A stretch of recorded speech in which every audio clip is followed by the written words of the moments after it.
একটা সময় দিন শুরু হতো স্টুডেন্ট পড়ানো দিয়ে, আর এখন দিন শুরু হয় ব্রেকফাস্ট বানানো নিয়ে।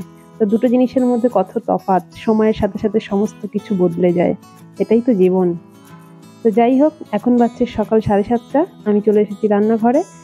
আমাদের যেহেতু 3-4 দিন পর পর চা হয়, তো আমি প্রত্যেকদিন খাই না, তো ওই মাঝে মধ্যে খাই। তো আজকে নিয়েছিলাম নিজের জন্য 1 কাপ। আর এই যে নিমকিগুলো, এগুলো একটু বেশি লালচে লালচে হয়ে গেছিলো, তো এগুলো আর খাবো না, এগুলো ফেলে দেবো।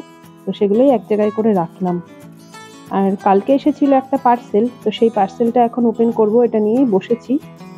আমার মশলা বাটার জন্য দুটো জিনিস ছিল, একটা হচ্ছে হামানদিস্তা আর একটা শিলনোড়া। তো একটা মিক্সচারের খুব দরকার ছিল, কারণ একটু স্মুদি বানানো, একটু এটা ওটা পেস্ট করা, এটা শিলনোড়ায় সমস্ত কিছু তো সম্ভব হয় না। তো সেই কারণের জন্য একটা মিক্সার ব্লেন্ডার অর্ডার দিয়েছিলাম, আর কালকে দুপুরেই এটা এসে দিয়ে গেছে। তো এটাতে না 3টে জিনিস একসাথে হবে। এটা হচ্ছে ব্লেন্ড হবে, গ্রাইন্ড হবে, আর মিক্সড হবে। তো 3টে জিনিস, 3টে কাজ হবে। তো সেরকম দেখেই নিয়েছি। তো খুব বেশি দাম পড়েনি, ওই 2500 টাকা মতো দাম নিয়েছে। এই যে মেশিনটা দেখতে পাচ্ছ, এটা হচ্ছে স্মুদি বানানোর জন্য। মানে 3টে কাঁটা দিয়েছে, 3 টাইপের, একটা ড্রাই হবে, একটা ওয়েট হবে, আর একটা ব্লেন্ড হবে। তো সেভাবেই তো আমি সবকিছু সেট করে করে দেখছিলাম যে সবকিছু ঠিক আছে নাকি। যদি ঠিক না থাকে তাহলে তো আমাকে আবার চেঞ্জ করতে হবে।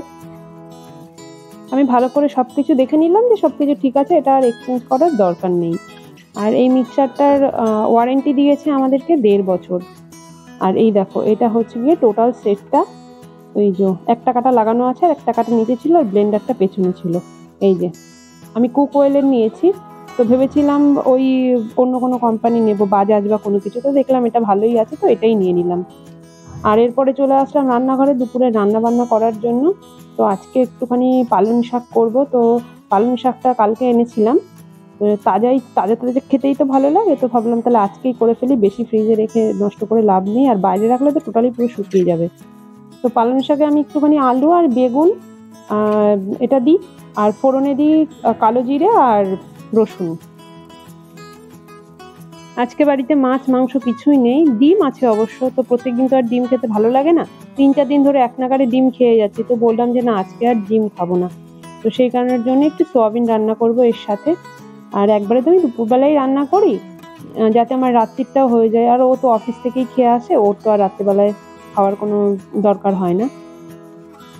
মিক্সচারটা পেয়ে আজকে মনের মধ্যে এত খুশি লাগছে, অনেকদিন ধরে স্মুদি খেতে ইচ্ছা করছে, কিন্তু মিক্সচার নেই আমার কাছে। না, হ্যান্ড ব্লেন্ডার আছে। তো আমি একটা বাজাজের হ্যান্ড ব্লেন্ডার কিনেছিলাম 2-3 বছর আগে, তো সেটা বাড়িতে ছিল।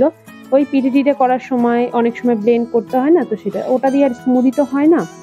তো সেই কারণের জন্য আমি ব্লেন্ডারটা অনেকদিন ধরেই ভাবছিলাম যে নেব। তো এটা ওটা চক্করে পড়ে আর নেওয়া হয় না। তো আজকে নিয়ে মনটা খুব ভালো লাগছে যে কালকে স্মুদি খাবো। বেলা প্রায় 11টা মতো বেজে গেছে, হাত চালিয়ে কাজ করতে হবে, না হলে আবার সময় মতো রান্না না করলে খেয়ে দিয়ে কিছুক্ষণ রেস্ট নেবে, তারপরে তো অফিসে যাবে। খেয়ে দিয়ে অমনি তো আবার বেরোতে পারবে না। তো আমার এখানে পেঁয়াজ কাটা হয়ে গেছে, আমি এখানে টমেটো আর কি বলে রসুন, এই দুটোকে একটুখানি করে নেবো। আর রান্না করতে বেশিক্ষণ টাইম লাগবে না। সোয়াবিন আলুটা ভাজা হয়ে গেলে এগুলো সবকিছু দিয়ে মিক্স করে জল দিয়ে দেবো। আমি আমার আগের একটা ভিডিওতে এই রেসিপিটা আমি শেয়ার করেছি। আর আজকে হচ্ছে শুক্রবার, কালকে তো উইকেন্ড, কাল আর পরশু 2 দিন তো উইকেন্ড। তো 2 দিনের মধ্যে যে কোনো একদিন একটু মাছ আনতে যাব। আর জিৎ আর অঙ্কিতাকে একটু নেমন্তন্ন করেছি। অর্ণবদা আবার বাড়িতে গেছে, সেই কারণের জন্য অর্ণবদাকে আর বলতে পারলাম না। গোপালদা আর মালাকে নেমন্তন্ন করবে ভেবেছিলাম, তো পরে ভাবলাম যে ঠিক আছে, অর্ণবদা বাড়ি থেকে ঘুরে আসুক, তারপরে সবাইকে একদিন আবার নেমন্তন্ন করে খাওয়াবো। তো আমার এদিকে সব সবজিপাতি কাটা হয়ে গেছে, আলু, পেঁয়াজ, টমেটো, রসুন, আর এদিকে সয়াবিনটাও ভিজিয়ে দিয়েছিলাম, ভালো করে ভিজে গেছে। তো এবার আমি রান্না শুরু করব। আর এইখানটায় রয়েছে পালং শাক কেটেছি, ওই যে আলু আর বেগুনও কেটে সব ধুয়ে টুয়ে সব সমস্ত কিছু অ্যারেঞ্জ করে রেখে দিয়েছি। রান্না আমার হয়ে গেছে, থালায় সবকিছু গোছগাছ করে দিয়েছি।